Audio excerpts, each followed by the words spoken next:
providing constructive evaluations, helpful and constructive evaluations.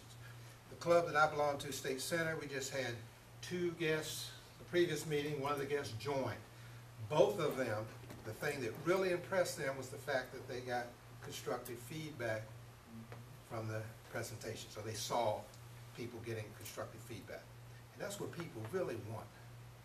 Because out in the cool world, people really don't tell you when you're not so good. They don't really tell you all the time when you are good. But you need that friendly environment that will do that and will be honest with you and people that you can feel comfortable with in giving you those evaluations.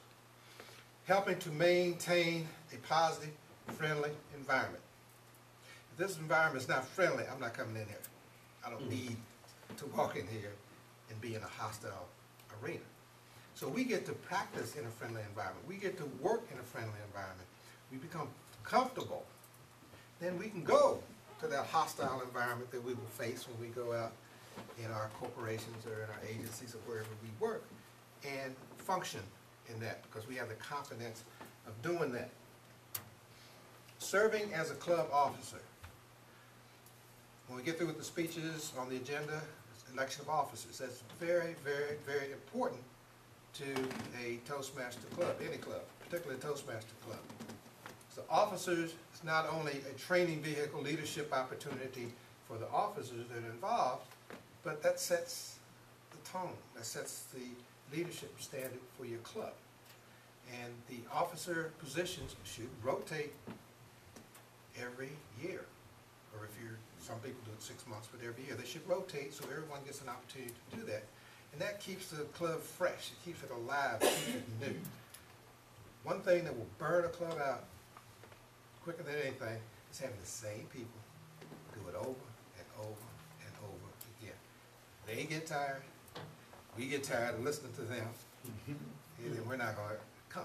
And we're not going to get excited to tell our friends to come.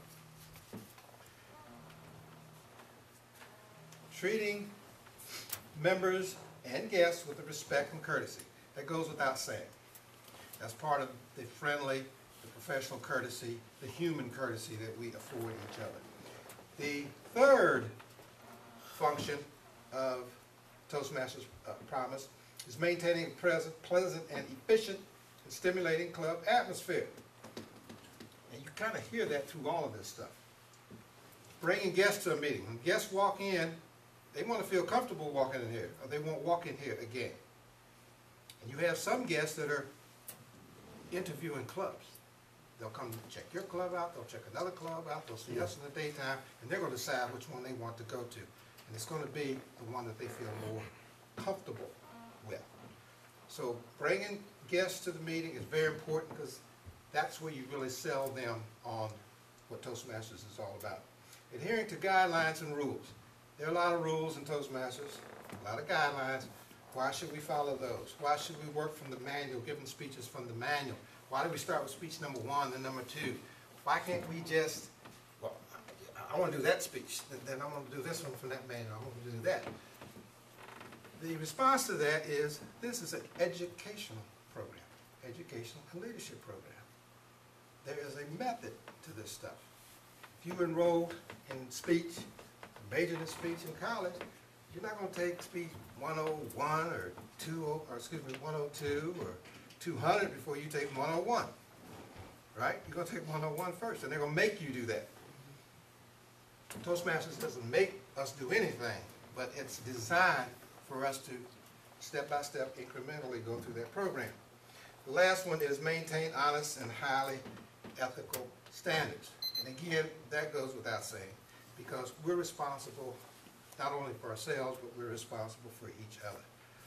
And we should be committed to that. So when we leave today, take a look at that Toastmaster Promise and see what we did promise and commit to. And when I say commitment, I don't mean just involvement.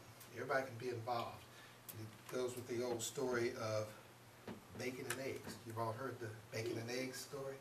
No, I haven't heard it. You haven't heard it? Bacon and eggs. You're talking about involvement and commitment. Okay? There's two animals that contribute to that, right? Bacon and eggs?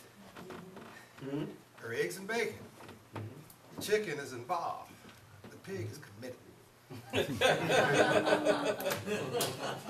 So whatever we're doing here in Toastmasters, we're doing it because we want to be here individually.